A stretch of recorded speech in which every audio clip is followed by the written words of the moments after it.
随分と花の苗が揃ってきましたので、寄せ植えを作っていこうと思います。これが7寸のエコプランター、ダイソーで売ってます。化成肥料とオルトランを入れます。なんとなく秋めいた感じの寄せ植えができれば大成功かなと思います。こんな感じのもので作っていきます。リーフがあったり、あとミンコがあったり、これはイソギクかな。イソギクでお花は黄色い、大したお花じゃないんですけど、葉っぱが綺麗なのでカラーリーフ的に使います。でアルテルナンテラにリーガス、あとキューコンベゴニア、これ外でも大丈夫、寒さにも強いです。これなんかはちょっと伸びすぎなので切ります。このぐらいの高さの方が可愛いと思う。じゃあこれで作っていきます。これが秋のお花だよね、カクテルマム。これは白山の結構ね、契約品種につき増殖はお控えくださいっていうやつで、ブランド苗です。可愛いよね。この子をメインにして、ちょっと灰色の葉っぱの色の違うのを入れて、夏のお花だけど日々そう、新しい苗です。農家さんもね頑張って作りますね。今は農家さんはパンジービオラだとかハボタンだとかを作ってると思うんですけど、ちょっと例年より暑いので調子狂ってんじゃないかなと思って、難しい商売になりましたよね。これが線香花火、そして実りの秋、唐辛子。唐辛子も夏のお花なんだけど、実があるとちょっと秋っぽいっていうかね、そんな感じしませんか。それに黄金カズラ、黄色っぽい感じにします。これでいいかな。ちょっと長すぎるんで切ります。切れ端が見えちゃわないように、自然な感じで、一番先っぽが葉っぱになるような感じで切ります。一丁上がり、こっちが正面。いいかな。どんどん作っちゃいます。これもカクテルマム、色が違います。白いお花で作りましょうか。カクテルマムね、こっち黄色くなっちゃってるのは取る。で根元の方があんまり混んでるようだったら葉っぱも整理します。で正面がどっちかね見ながら植えます。この日日草もね、買った時はものすごくいい株だったんだけど、ちょっと伸びましたね。そんなに置いてないんですよ。やっぱり暑いから成長著しい。つぼみがある方を手前にします。でこれが素晴らしいよね。アルテルナンテラセシリスアルバ、この子も素敵で、これもアルテルナンテラだけどレッドフラッシュ、レッドっていう割にはレッドがあんまり強くない。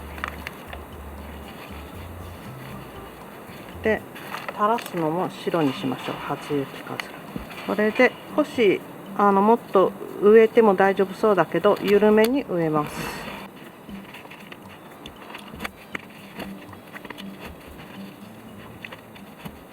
なんか寄せ植えなんかもね、今こんもりいっぱい植えて今美しいのが一番っていうようなちょっとしたそういう流れになってますけど、暑いとね弱りそうな気がするんですよね。なのであんまり根っこを崩さずに長く頑張ってもらいたい。黄色白作ったんで赤にしようか。燃え上がるみたいな色ですよね。遠慮なく濃い赤を使う。これはノンストップモカ。ほら、屋外でより一層魅力を発揮する球根ベゴニアです。切ってから戻せないからね、様子見て入れてから切りましょう。やっぱり長いね。かわいい。ピレア、グラウカ、グレイシー。ちょっと分けちゃった。ピレアにセダム。これでも周回道が入って、この子がね入ってるからちょっと秋っぽい感じはしなくもない。日々草入ってる時点で夏だけどね。やっぱり寄せ植えもね、材料が揃ってると植えやすいですね。まだジニアとかもあるんだけど、ちょっと秋を意識してやっぱりカクテルマム入れます。これはグリーンっぽくて可愛いよね。根っこはこんな。昨日はね、姪っ子が、妹の娘、長女なんですけど、姪っ子が遊びに来た。それで私のこの YouTube チャンネルをね、やってるの知ってるので、どうなったとか言ってね、見てて、それで再生リストとかっていうのをね、作った方がいいよって言って、で私も再生リストでね、見たりするからって言って、そしてポチポチポチポチっとねやってね、 DIY と寄せ植えとハンギングの再生リストを作ってくれました。何をやるのも早いですよね、今の若い子。優秀なのかもしれない。どうだろう、ちょっと寂しいかな。ベゴニア入れちゃおう。出し惜しみしてもしょうがない。姪っ子はね、昔近くの大学に行くのにうちに下宿をしていたんですね、1年ぐらい。それでね、その頃は私も貧乏でね、あんまり歓迎っていうか、いろいろ遊びに連れてってあげたりとか、そういうことが何にもできなかった。もう本当になんだろうな、末っ子がまだ、高校生だったんだよな。なので末っ子はね、私立に行ったのでちょっとお金がかかった。なんで私立に行ったのかっていうと、資格が取りたかとか、調理師免許ね。で調理師免許取れたんだけど、飲食関係はすぐ辞めちゃいましたね。コロナと重なって、もうその頃にね、生きてりゃいいやっていう感覚がすごく思ったので、そしてもう成人してますからね、アドバイスはするけど、例えばちゃんと会社入った方が福利厚生とかもあるから、すごい将来的に長い目で見るとね、得なんだよ。アルバイトだと、例えば30になってもアルバイトだったらさ、潰しが効かないっていうか、それで30過ぎて運送関係やってる人もいるけど、例えば腰悪くしたりしたらね、どうすんのっていうような話をしたりもするんだけど、もう責任持てないので、あんまりいろんなことは言いません。それでいいと思う。で喋っていながら第1弾で、4つ作りました。偶数作った方がいいと思うんだよね。2個ずつ同梱できますからね。買う人目線だと2個ずつのがいいかなと思って。これがカクテルマム、日々草、そして、線香花火、黄金カズラ、唐辛子。これがイソギクかな。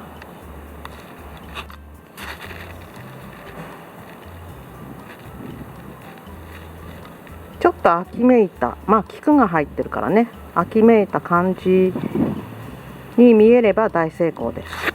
そしてこれがちょっと赤の強い寄せ植え、ケイトウね、葉っぱもちょっとダークでね。そしてこれが日々草、ピレア、グラウカ、グレイシー、線香花火、キューコンベゴニアに、セダム。このベゴニアは植えてからもりもり育ってね、結構花がいっぱいつきます。この1回だけじゃなくてね。でこれがね、この豪華なお花が雄花、そして一重のねペラッとしたのが雌花です。雌雄お花のねオスメスがあります。でこの子がどこ正面だ、こうかな、こうかな。白っぽい寄せ植え、これが、カクテルマム、白の日々草、メアリね。でアルテルナンテラ、これもアルテルナンテラで、初雪カズラ、かわいい。でこれがこうかな、これが、カクテルマム、唐辛子、葉っぱが白、ちょっと茶色くなってるとこあるね。でヒューケラ、キューコンベコニア、日々草、薄ピンクね。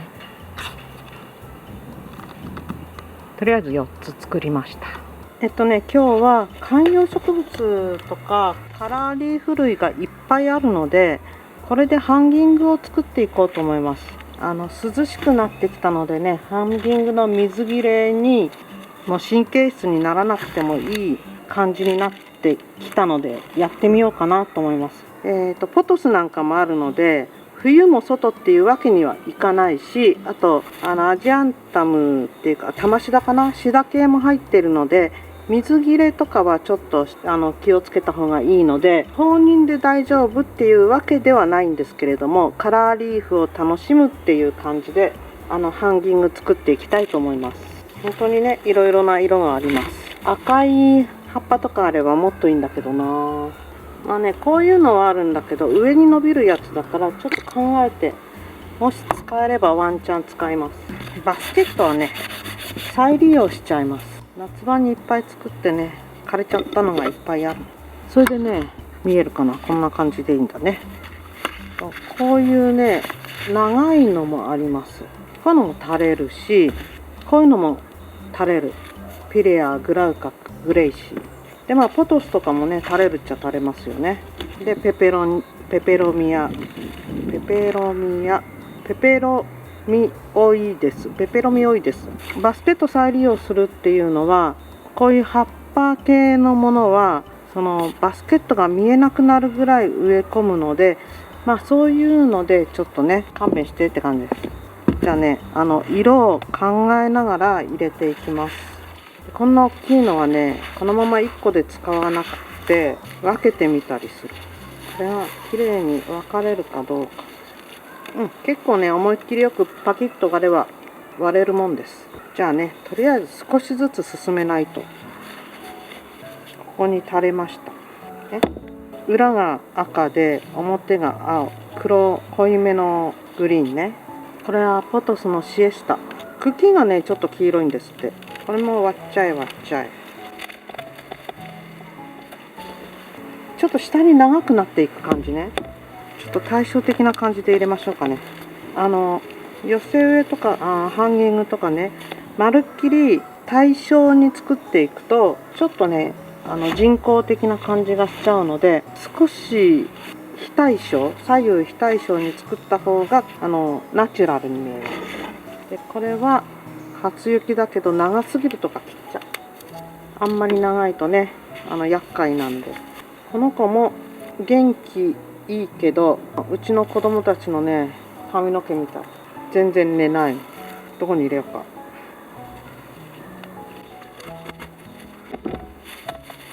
成功するんかいなって感じよね。ペペ。この子は分けません。これはねアルテルナンテラなんだけど、まあヒューケラとかね、ブラック系の葉っぱを入れます。少し埋まってきた。脇のボリューム。ポトス。いやシダ。分けようかなと思ったけど分けずに入れます。これはカラーリーフポリゴノイです。これも分けられるんだけど1株のボリュームはそんなにないのでこのまんま使います。これで鉢が隠れてきたでしょうか。まだうっすら見えてるよね。私の大好きなピレア、グラウカ、グレイシー。ピレアの上にピレアじゃない方がいいね。こっちにしようかね。ここにしようかね。大好きなんだけどお高い上に売れない。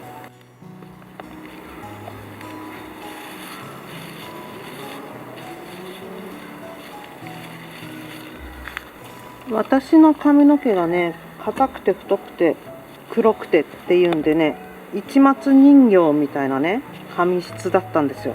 それなのでねちっちゃい頃はおかっぱばっかりさせられて嫌だったっていう話なんですけども、うちの子供たちもねそういう髪質は受け継いだ。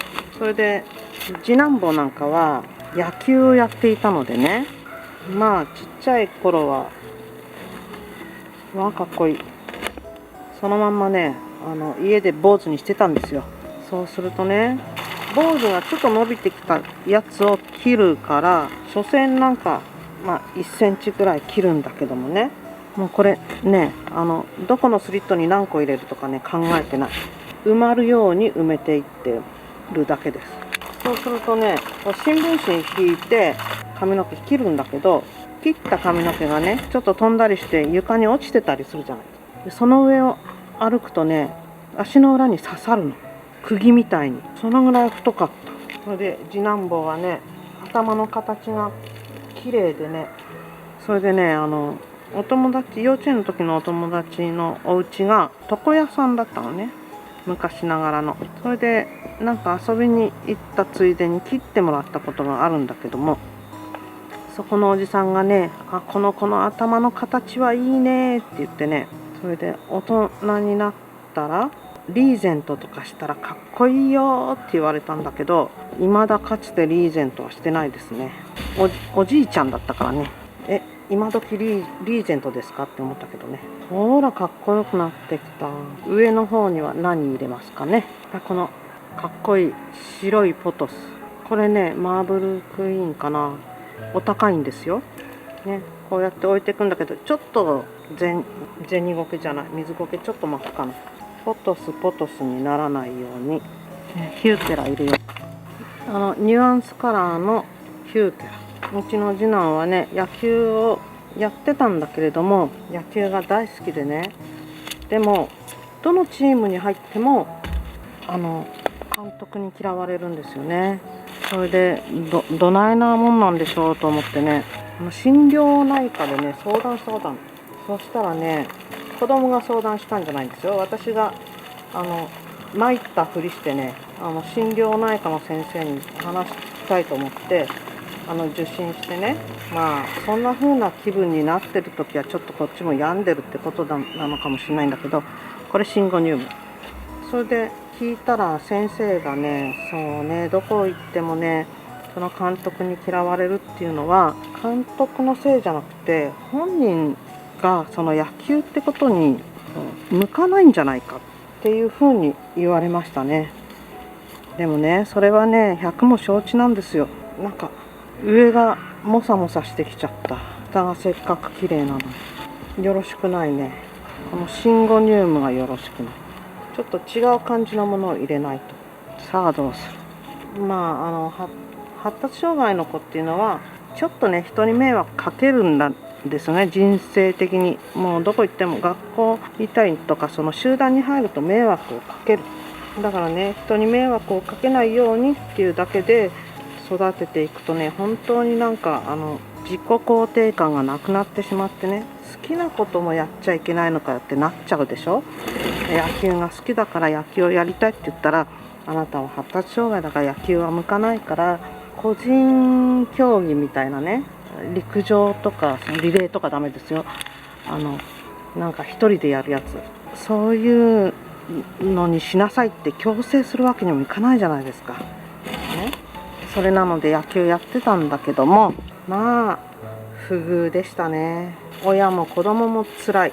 だからゼロから始める、うちの子グレーゾーンですっていう子はね、もう好きでどうしてもやりたいっていう風になる前にスポーツやりたかったね。集団競技にするかそれとも個人競技にするかっていうのはよく考えて決めた方がいい。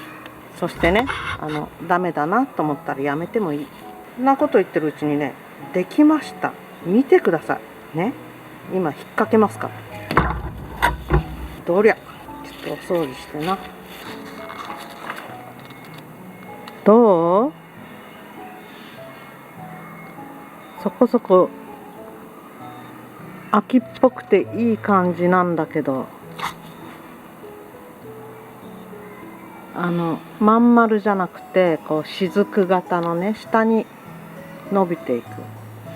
でいろんなの入ってんですよね。ポトスも入ってるし、シダも入ってるし、シンゴニウムも入ってるし、ヒューケラ、これもポトス、ペペ、ピレア、グラウカ、グレイシー、初雪、黄金カズラ、これなんだっけ、忘れちゃった。なんか結構大成功じゃないですか。売ろうかな。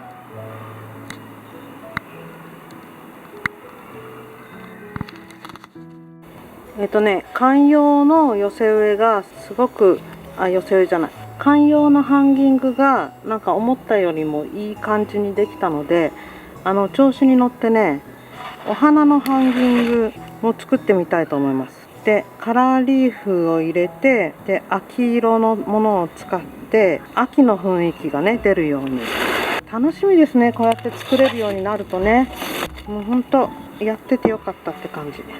もうね、この間行ったらお花屋さん辞めるっていう人がいてね、それはご家族のなんか都合、健康状態とかもあってのことなので、まあ仕方のないことなんですけどね、寂しいですよね。ずーっと私が20年弱かな、市場に通ってる間ずーっと親切にしてくれたね、女性のね人なんですけどね、そういうの考えると、まあ健康っていうのも一番だなとも思いますしね。さて、それでは作っていきます。それでね、うちの次男坊は高校卒業引退するまで野球をやっていて、2年生3年生の引退後に髪の毛を伸ばした。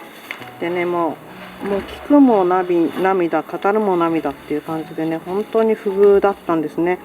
ものすごく下手っていうわけでもないんだけど、練習とかもね全然させてもらえないから、やっぱり、まあ、実力の差もついてくるし、それで、まあ、名のある監督だったからね、下級生でもスポーツ野球のできる子が入ってくるから、まあそんなのね当たり前っちゃ当たり前なんだけど、でも本当重々承知の上でね、その発達障害とかっていうのを承知の上で野球がやりたいって言ってすごい頑張って入った高校で、それで1学年に100人もいるような野球部だったらね、絶対埋もれてしまうから、学年で、まあ、15人ぐらいかな。でお金もないから公立高校でって言って、そして頭も悪いからね、偏差値はそこそこ低めでお願いしますみたいな感じでね、まあ探したで、まあ県内のね高校にめでたくね、もう絶対受からないって言われてたの。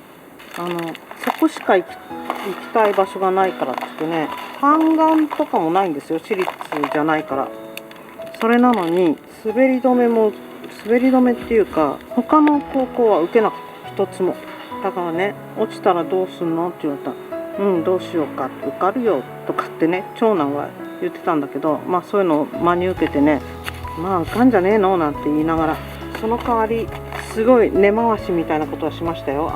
事前部活参加してね、事前練習とかいうのを、まあ、体験入部みたいなね、もう決まる前から、受験する前からそういうのもやってるので、そういうのも行ったし、あと夏休みに学校訪問してアポを取ってね、何日に行きたいんですけどって言って行って、親子で行ってお話を聞いて、すごくね、もうマンツーマンでね1時間ぐらい案内してくれて、お話ししてくれてね、でまあそういうお話したりしてる間も見てるんですよね、相手はね。言葉遣いがどういう子かとか、だらしない加工、お母さんに変な口聞いたりとかね、ふてくされたりとか しないかどうかって、そういうのちゃんと見てると思うんだけど、そういうのも見たし、あと実技テストがあったのでね、体育の先生にお願いして実技テストを完璧にできるように体育館で練習してもらったりとかして、それでまあ合格してね。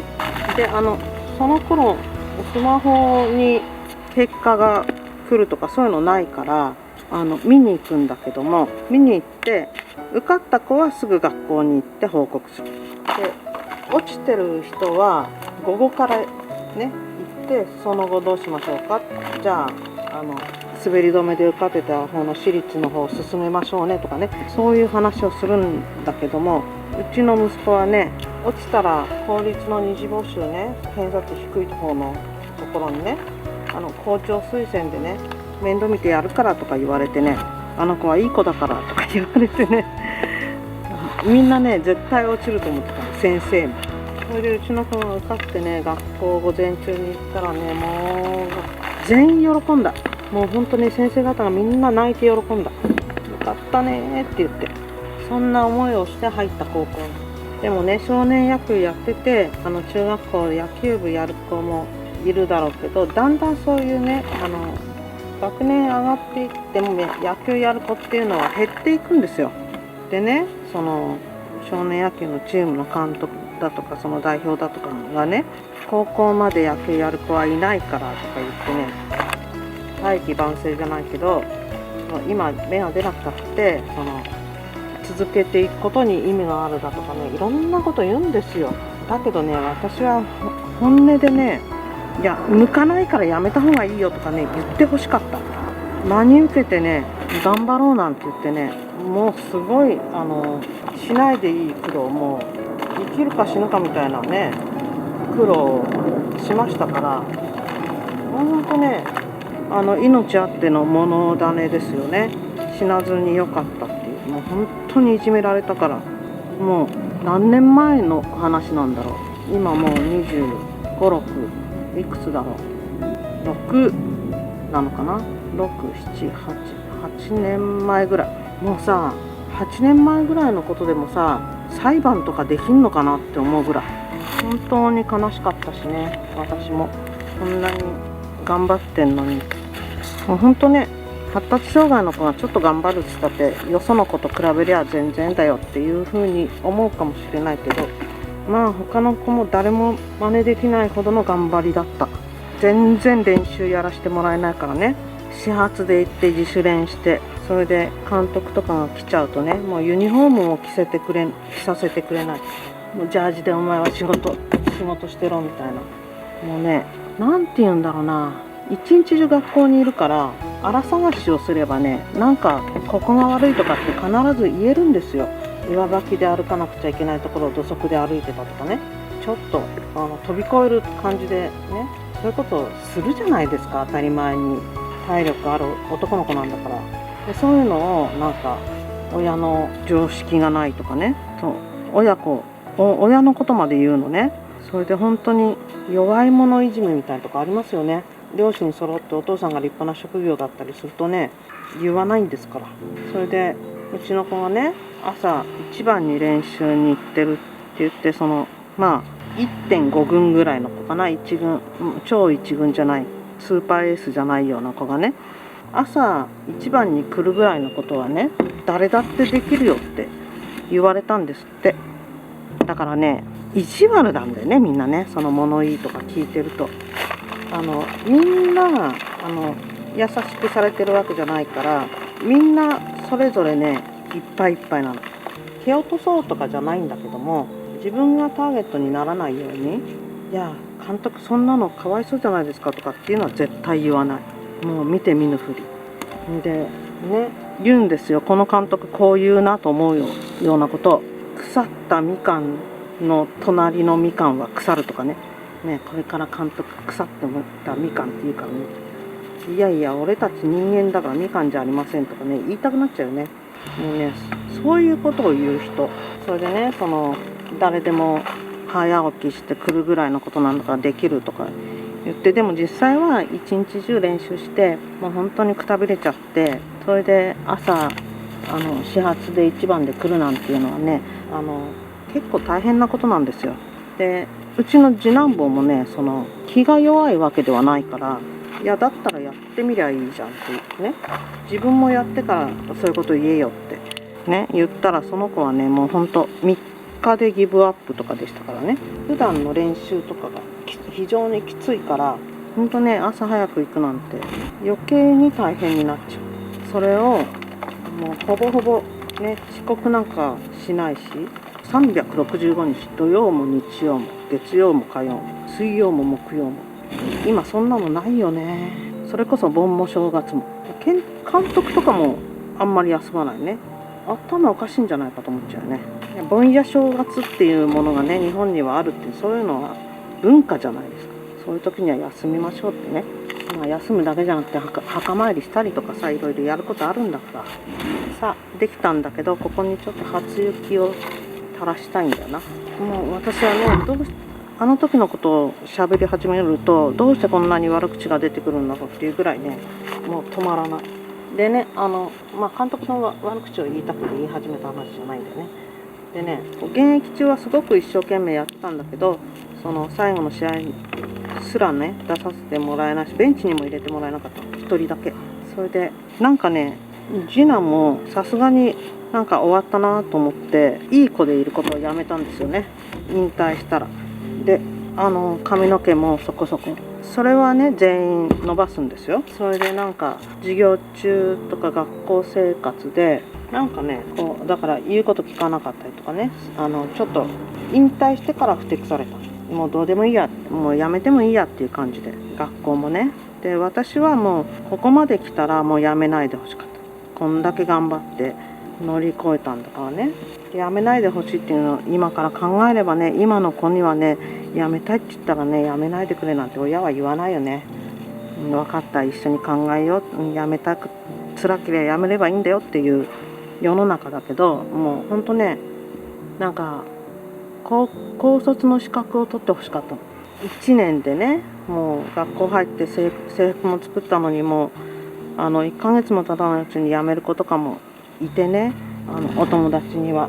それでそういう子たちと3年ギリ直前で辞めたって結局中卒になっちゃうのは同じじゃないですか。で中卒だからどうだっていう話なんだけども、やっぱり3年間頑張った証としてね、高校の卒業資格は欲しかったの、私が、親が。そのぐらいの頑張りはしたんだから、その証明書みたいな感じでね、高校は卒業したんですよっていうのをね、ほんと持ってた方がいいよって言って、親の希望もあってやめるとは言わなかった。でもね、学校の方が辞めさせようとしてる。ですごく意地悪してね、それで監督とかもね、なんだろうな、カンニングとかでね、停学になったりしたの、うちの子。でもね、学校全員カンニングしてんですよ。それで同じテストの時にカンニングで捕まった子がもう一人いたの。でその子は何のお咎めもなしでね、カンニングで停学になるのは構わないんだけど、悪いことしたんだから。なんでね、同じテストの時にカンニングした子がもう一人いるのに、その子は何でもないんですかって、おかしいんじゃないのっていう話をしたわけ、学校に。そしたら、いやその子はチャイムが始まる直前だか直後だったからとかね、わけのわかんないこと言ってね、結局退学させようとしてたのね、うちの子。ほんとね、力なき親子だと思って。それでね、もうとうとう私も頭にきてね、反撃したのね。学校って最高責任者は校長なんだよね。それでね、校長の仕事っていうのはね、何かあった時に矢面に立つっていうのが仕事なの。だから例えば学校内で痴漢行為をした教員がいるとか言っても、その本人出てこないで校長が謝るじゃないですか。それが校長の仕事なんですよ。だからね、校長はその学校の全責任を持ってるの。だからね、校長にレポート用紙に書いて持ってった。そうしたらね、びっくりしたんだと思うんだけど、こんなに素晴らしい子はいないみたいなことをね、歯の浮くようなことを言って、うちの子をすごく褒めたたえてね、頭にきたよね。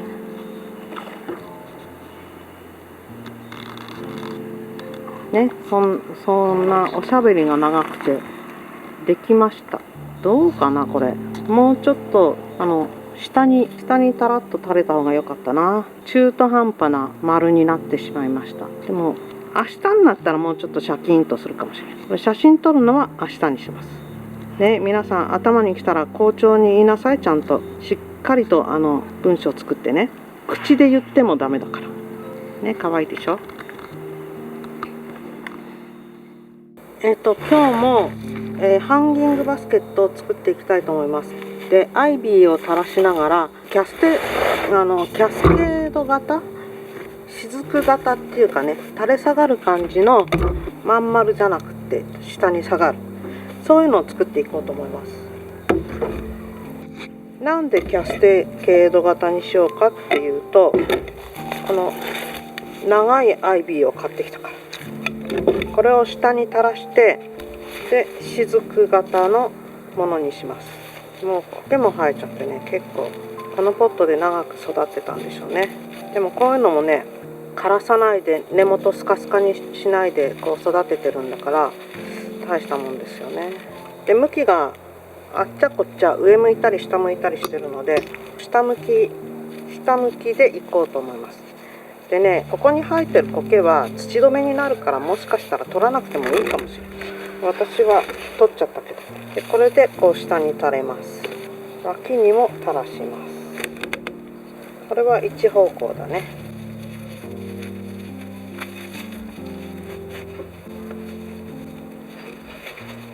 全部のスリットに入れちゃいます。割と乱暴に分けましたけども、アイビーだから大丈夫、ね、こんな感じでここの下のラインは同じなんですね。だけどこれ自然な円にしたいので、少し始まりをこういうラウンド型にします。これが余り、これは途中で使います。そしてね、実りの秋なんで唐辛子を使います。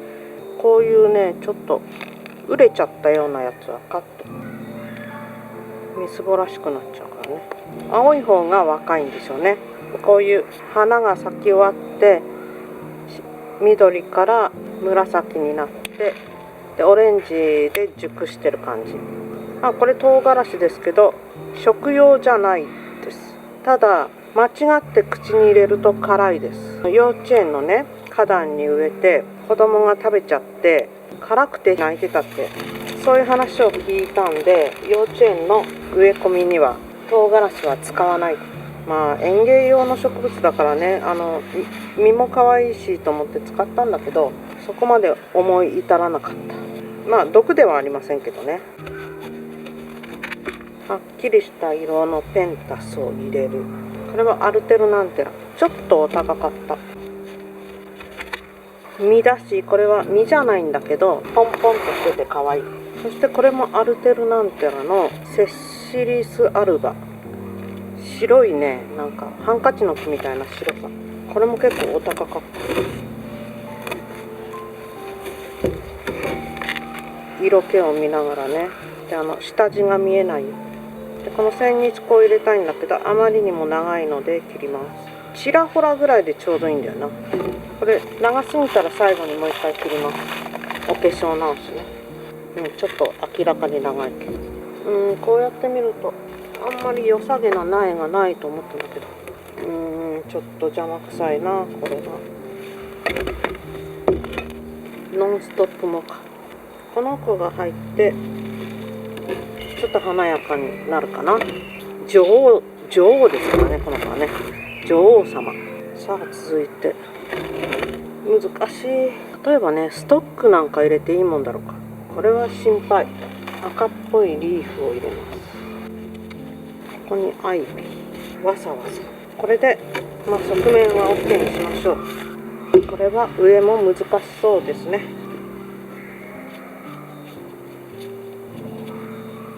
水苔で土を止めて、でてっぺん。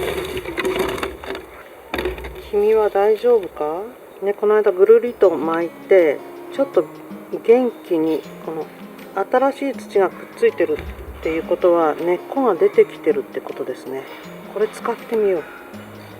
これすごい可愛いんだよ。上の方がリーフばっかりじゃ良くないかしら。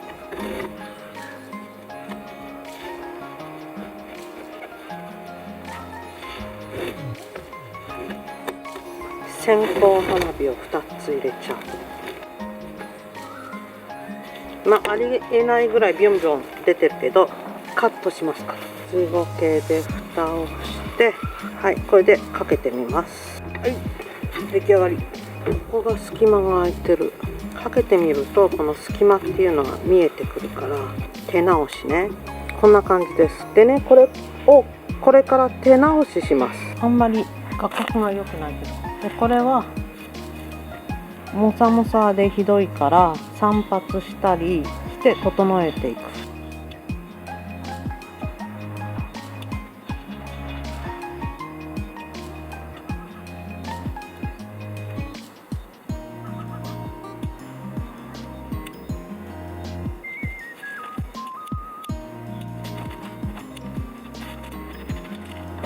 こんな感じに なりましたけども、草花のハンギングちょっとね信用できないので1日置いて明日写真撮ってみます。よければ売り出します。とうとうガーデンシクラメンを仕入れたんですよ。冬の寄せ植えにって書いてある。開花期が10月から3月までで、もう今日がね10月1日かな2日かなね、あっという間に10月になってしまいました。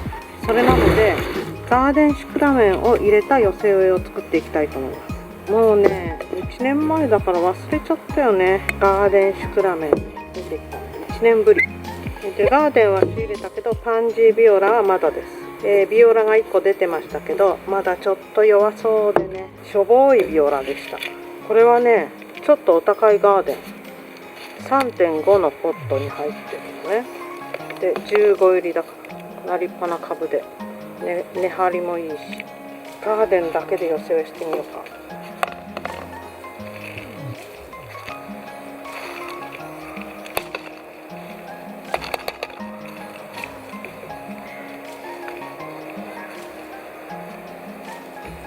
ね、かっこいい。この隙間になんか入れたいけど、こういうの入れようか。分けて植えてみましょう。ガーデンシクラメンとリシマキアミッドナイト3の寄せ植えでね、ガーデンシクラメンっていうのはデベソで植えます。もうこれは完全にデベソね。これは私は手の塩梅で入れちゃってますけども、ガーデンシクラメンがあります。植える時には土をこのぐらいにする。1センチぐらい浮かして植えます。肩のところをちょっと取ってなで型にしてあげてもいいんだけど、それでもこんもり持ち上がったところにガーデンの苗が来るっていう感じの植え方をしてあげるとよく育ちます。これで十分綺麗ですね。これで原価でもう1000円ぐらい、ね、これ一応ラベルを刺しておいて、こっちも、冬の寄せ植えっていうのはあんまり肥料も食わないし、あんまり虫も湧かない。なのでお守りみたいな感じでオルトランと化成肥料を入れました、ね、いいよね。でこれは植え替えて元気良さそうなカルーナとね植え替えました。そして同じ日に植え替えたやつでもね、こういう風になっちゃってるのもある。でこれが死んでるんだか生きてるんだか、まだ緑があるから死んではいないと思うんだけど、完全復活には相当かかると思う。でこうやってなっちゃったのはもう取る。これね、茶色いとこ全部取る。そうすると風通しも良くなるというようなことを、これは後でやりますが、こういうね元気なカルーナ、これは大丈夫でしょうね。ミミズがくっついてる。私的にはねミミズはくっつけといてもいいと思うんだけど、まあ売った先でね液中ですけども、ミミズって虫かな。ミミズが入ってたら嫌だとか言われると嫌なのでね取ります。でね、こうやって外の、新しい土がくっついてるっていうことは、根っこが伸びてちょっと掴んでるんですね。だからね、ほらくっついたまんまこれ根っこが絡んでるんです。ということはこれは元気になった。でカルーナちゃんとガーデンを入れて、で本当はねこういうのとか入れたいんだけど、これは冬に枯れるのだから、とりあえずね多年草オンリーでいきますね。そうするとやっぱりガーデンシクラメン2個、これもう1個ガーデン入れるか。これは初雪ね。黄金カズラの方がいいか。黄金カズラがね見当たらなかったので、賑やかな初雪を持ってきました。秋色に紅葉してる初雪。これで初雪カズラっていうのはつる性ですから、あちゃこちゃ自分で行くんだけど、こっちに行ってくださいってね誘導してあげます。そうするとね間からちらほらと出てきて少しデベソに植えます。今日ね自治会のね方にね頼まれたっていうか、うちの前芝生広場なんだけれども、芝生どころかねもう雑草広場になってしまって、でねこれはこれでね2個ね。それでねシルバー人材センターとかに頼んで草刈りしてもらったら、ものすごい大量の草ぼうぼうになっちゃってたんで、すごい高かったんですって。6人ぐらいで2日がかりですごいかかったの。それなので芝刈り機みたいなね手動の電気使わないやつ、あれで気がついたら刈るみたいなの、そういうのどうかなって言われてね、なんかちょっと楽しそうでねやりましょうかなんつってね、今相談中です。なんかうちの前の芝生広場なんだけど、柵がないからね、まるでうちの庭みたいにね、広い空き地があるんですよ。でも広場だからね、幼稚園帰りのお母さんとか子供たちが遊んだりとかして、いかにものどかでいい感じなんだけど、なんかね、雑草と言ってもひっつき虫みたいなね、そこに入っていくと洋服に種がみっしりついちゃうようなやつがいっぱい生えてきちゃって、もうね、走って逃げたいようなの。入っちゃった、くっついちゃったみたいな。それで私も、心を痛めていたんだけれども、そこのお手入れをね、うちのちっちゃなハサミとかでやってたってキリがないし、でうちなんか特に人の世話してるどころじゃない、なんかね、自分家の掃除だってできないのによそんちの心配してるなんてね、そんなね、そういうね資格がないみたいなね感じだったんですが、どうかなって言われて、なんかこう芝刈り機ピュピュピュって押していくとぐるぐるぐるって芝刈って、雑草だけどね、でそのうち綺麗になっていくって言ったら、なんかね、いいんじゃないかなと思って。で私もね、来年60だからいくつまでできるか分かりませんよって、契約更新1年ごととかしてもらわないとちょっとね管理費くれるっていうんですよね、おだちんみたいな。でもそれで全くのボランティアでやるんだとね、あれだけど、おいらそんな暇じゃないとかねなってくるから、少しいただくっていうのはいいことだと。でこうやって背の高いのも混ぜるとやっぱり綺麗。この白いの入るとね、冬っぽいですよね。私のおばさんとこにも行ってきましたけどね、なんかもううちの母と同じぐらい。でも母は私と暮らしてて、ご飯とかねは自分で作ったりしないし、とにかくいろんなこと、自分のこと自分でやんなきゃいけないっていうわけじゃないんだけど、おばさんは一人暮らしだから、それで感じとしてうちの母と同じ感じだったのでね、ちょっとあれはしんどいなと思って、今ね、私の母のケアマネージャーさんとかにね相談して、どうしたらいいかっていうのを考えてる途中です。昔はね、おばさんなんだけど、おばさんとか言わないでね、ちゃん付けで呼んだりしてね、全然お友達とかっていう感じじゃないけど、母の妹だから、父方の上のおばさんとかなんかよりはね、よっぽどこう親しみがあったんですよ。一緒に遊びに行ったりとかしてね。でも身寄りが結局甥っ子姪っ子ってなってくると、結構遠いところの人とかね、やっぱり縁が薄くなっていくっていう、しょうがないですよね。結婚したりとか、あと自分の親のこととかね、そういうのが問題になってくるからね。だから私もね、うちに来てもらって一緒に住んでもらってなんていう風なことは思ってないんですけれども、良い感じに幸せになれる場所をね、幸せというか安心して住める場所。どう？クランベリーひょろなんだけど、ほんの気持ち実が1個ついてます。クランベリー。よし。でもまだね、何にも決まってないから、それは別に今日明日の緊急事態ではないので、いろいろちゃんと相談しながらやろうと思ってます。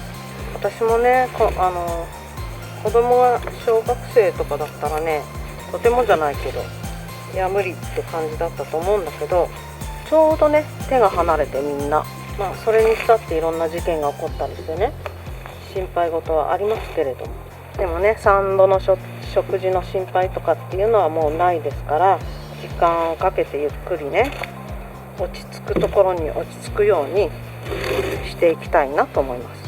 寄せ植え4つ出来上がります。並べるとこんな感じですね。ガーデンシクラメン、冬のお花が出てきました。まずこれがガーデンシクラメンと、あとリシマキア、ミッドナイトさんかな。の寄せ植えです。3株ね、ガーデンが3株と、あとリシマキアは1株を2つに分けました。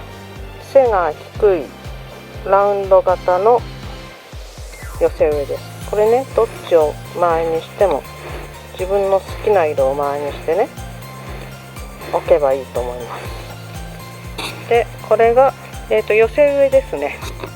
でこれがエレモフィラってこれなんですけど、ゴマの葉草かエレモフィラ属だから、草花は草花ですよね。でも木質化していくような感じの丈夫な、これは何だろうな、これ多年草のような気がするんだけど、これ読める？こんな英語、まず字がちっちゃい、無理で、そしてこれがプチダリアのなんだっけな、ハミングブロンズ、葉色がねちょっと黒っぽい。そしてガーデンシクラメンに線香花火に初雪風ね、こんな感じです。でこれも寄せ植え、これがねお高かったんですよ。これね、アルテルナンテラセシリスアルバ、アルテルナンテラだから寒くなったらダメかもしれない。でこれがダリア、そしてこれもサルビア、これは、宿根なので枯れて終わってしまうわけではないけれども、冬になると地上部は溶けちゃうかもしれない。根っこは生きててね、来年根元から新芽が出てくるって感じで、これはクランベリー、残念ながら実が落ちちゃった。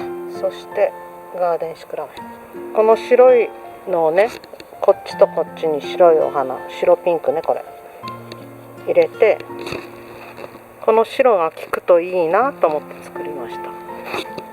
でこれはガーデンとカルーナね、そして初雪かずら、ちょっと紅葉してます。これも背の高さがこんもり丸い感じね。カルーナっていうのは難しいですね。